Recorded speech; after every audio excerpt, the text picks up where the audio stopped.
In the bitter struggle of the Republic of Vietnam to preserve its freedom against the organized infiltration and treachery of the Communist Viet Cong, the nature and form of military action recommended by United States Army advisors has been determined by three fundamentals. First, the nature and form of enemy action.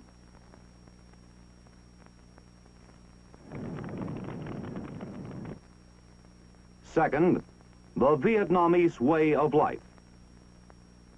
And third, the type of terrain on which the action must be fought.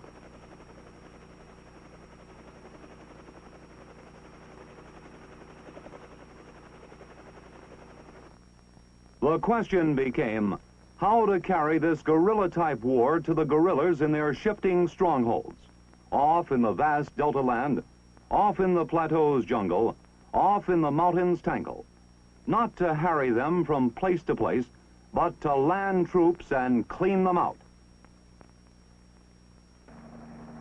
The answer is the heliborne strike, in which the Army helicopter provides rapid troop mobility where there had been none, and surprise where the Viet Cong had vanished into the jungle days before a reprisal force of Vietnamese could slog their way to the scene of brutal raid and terror.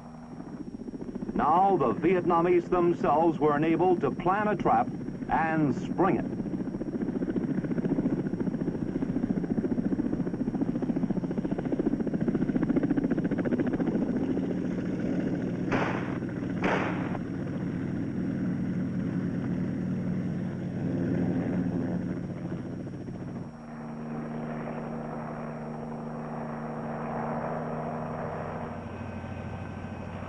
What type of helicopters have been selected for this swamp fire action?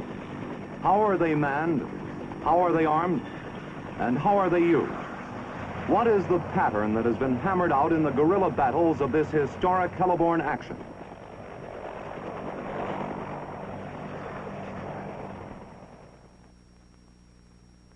The H-21 troop carrier.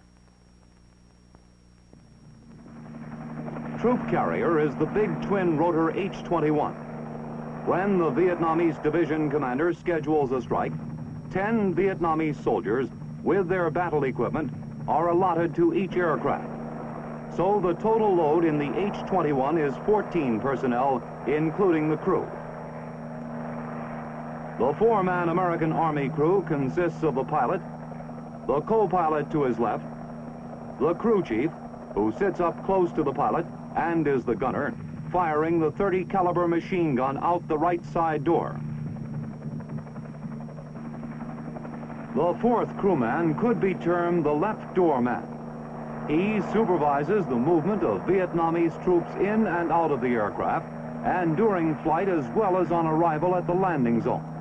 He is ready with an automatic weapon at the left side door. So the H-21's only in-place weapon is one .30 caliber machine gun. However, whatever armament the troop carrier has is of secondary importance. The real and ample protectors of the H-21s in flight or at the landing zone are the turbojet armed helicopters, the UH-1A and its latter version, the UH-1B. They fly as armed escort to the airborne troop transports, just as the Navy's destroyers act as armed escort for seaborne troop carriers. Both the UH-1A and the UH-1B have an American Army crew of 4 and a Vietnamese observer whose duty is to distinguish between Vietnamese and Viet Cong troops on the ground. Americans are no longer forbidden to fire unless fired on, but it is still good tactics to keep the Viet Cong under constant surveillance, and when threatened with attack, to overwhelm the enemy with prompt, devastating bursts of retaliatory fire.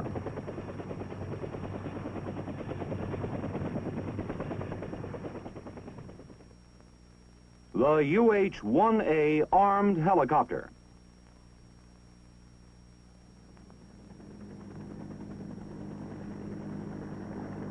The UH-1A crew consists of pilot and to his left the gunner co-pilot with a crew chief and a gunner at the ammunition trays as loaders. Armed with M2 automatic carbines, they cover the areas not swept by the fixed-mount machine guns.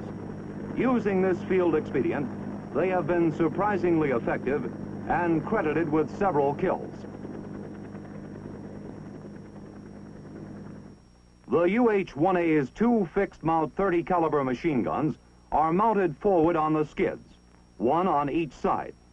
They are fired through an electro-solenoid by the pilot.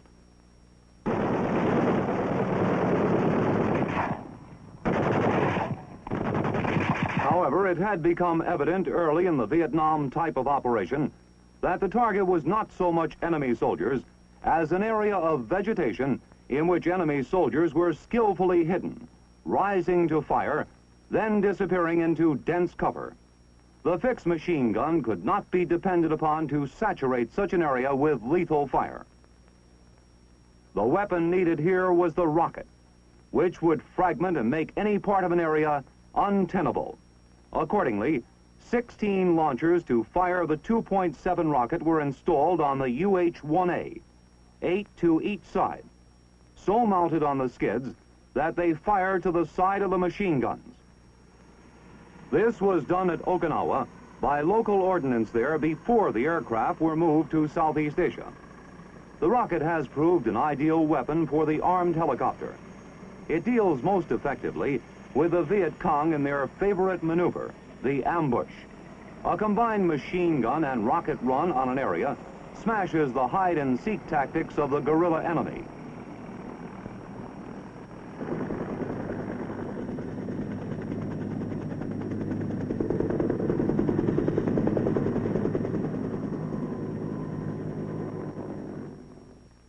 The UH-1B armed helicopter.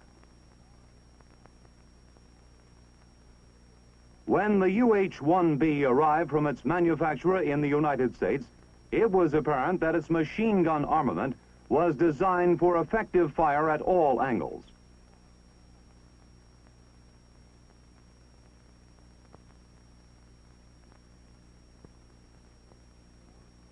Four traversable M60 machine guns had been provided, 2 for each side. They fire the NATO 7.62 round.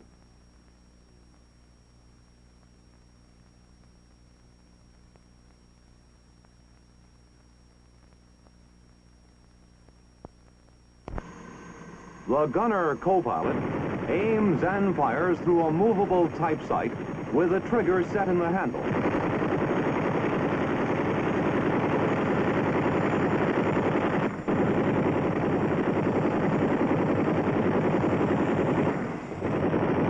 This is the 7.62 machine gun system, known in the Army as the XM6 kit. The guns can be traversed 70 degrees to either the right or left of the aircraft. Also, they traverse up and down, so that if necessary, they can fire directly beneath the aircraft.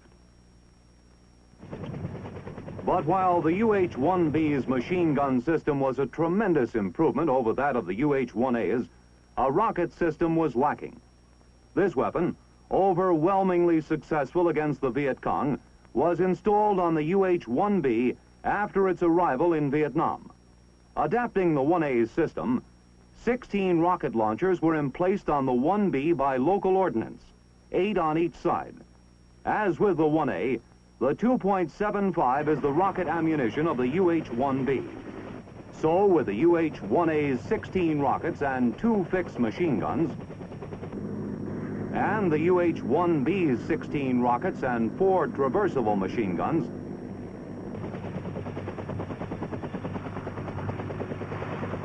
these armed helicopters were now ready and able to carry the fight to the hundreds of communist cells maintained by the Viet Cong in jungle, forest, and delta.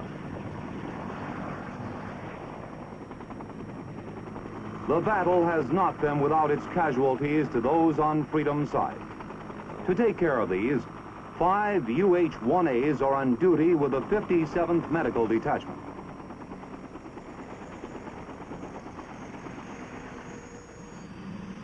This Vietnamese soldier with a painful wound is flown to the hospital.